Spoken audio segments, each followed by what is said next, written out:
अंबरनाथच्या S3 park हॉटेलमध्ये सिमरन पाटील या तरुणीने केलेल्या आत्महत्येप्रकरणी भगवान लोटे याच्या विरोधात आत्महत्येस प्रवृत्त केल्याचा गुन्हा दाखल करण्यात आलेला आहे। यानंतर लोटे याला अटक केली जाणार असल्याची माहिती पोलिसांनी दिली आहे। भगवान लोटे हा मोठा व्यावसायिक आहे, त्याचा मनी लॉन्ड्रिंग व्यवसाय देखील आहे। सिमरन पाटील हिला भगवान लोटे अवैध मनी लॉन्ड्री करायला भाग पाडायचा, ती हे काम करायला तयार नव्हती। ती काम सोडण्यासाठी तगादा लावत होती, मात्र भगवान दबाव टाकत होता। सिमरन पाटील ही भगवान लोटेच्या कंपनीत अकाउंटंट म्हणून काम करत होती। त्यांच्यात प्रेमसंबंध होते, तसेच लोटे हा सिमरनकडून अवैध मनी लॉन्ड्रिंगचं काम करून घेत होता। मात्र तिला काम सोडण्याची इच्छा असताना तिने काम सोडू नये, भगवान तिच्यावर दबाव टाकत होता, असा आरोप सिमरनच्या कुटुंबियांनी केला आहे।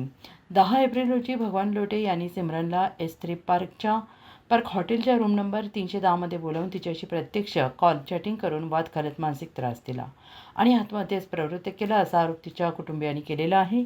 या प्रकरणी अंबरनाथ पश्चिम पोलिसांनी भगवान लोटे विरोधात आत्महत्येस प्रवृत्त केल्याचा गुन्हा दाखल केला आहे। हा गुन्हा अजामीनपात्र असल्याने आरोपीचा शोध घेऊन अटक केली जाईल, अशी माहिती वरिष्ठ पोलीस निरीक्षक शब्बीर सय्यद यांनी दिली आहे। दिनांक 10/4/2026 रोजी S3 पार्क या ठिकाणी मयत मुलगी सिमरन उमेश पाटील याने आत्महत्या केल्यावरून अंबरनाथ पोलीस स्टेशन या ठिकाणी ADR दाखल झालेला होता। आज रोजी त्याचाच ADRचा तपास चालू असताना आज रोजी त्या मयत मुलीची आई सौ रजनी उमेश पाटील राहणार जवसे यांनी दिलेल्या तक्रारी अर्जावरून इसमनामे भगवान सुभाष लोटे यांच्याविरुद्ध आत्महत्येस प्रवृत्त केल्याचा गुन्हा दाखल करण्यात आलेला आहे। सिमरन उमेश पाटील ही भगवान सुभाष लोटे यांची एम्प्लॉई होती।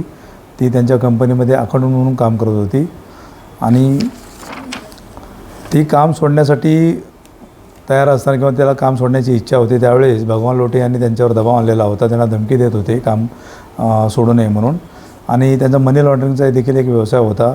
त्यांच्या बेकायदेशीर मनी लॉन्ड्रिंगची बऱ्यापैकी त्यांना माहिती होती, त्यामुळे त्याच्यावर दबाव येत होता आणि तिला तो मानसिक त्रास होत होता आणि भगवान लोटे यांनी तिला प्रेमाच्या जाळ्यामध्ये ओढलेलं होतं। या कारणावरून तिने ते आत्महत्या केली असं निष्पन्न झालेलं आहे। हा अजामीनपात्र गुन्हा आहे, त्यामुळे त्याला अटकेची तरतूद आहे।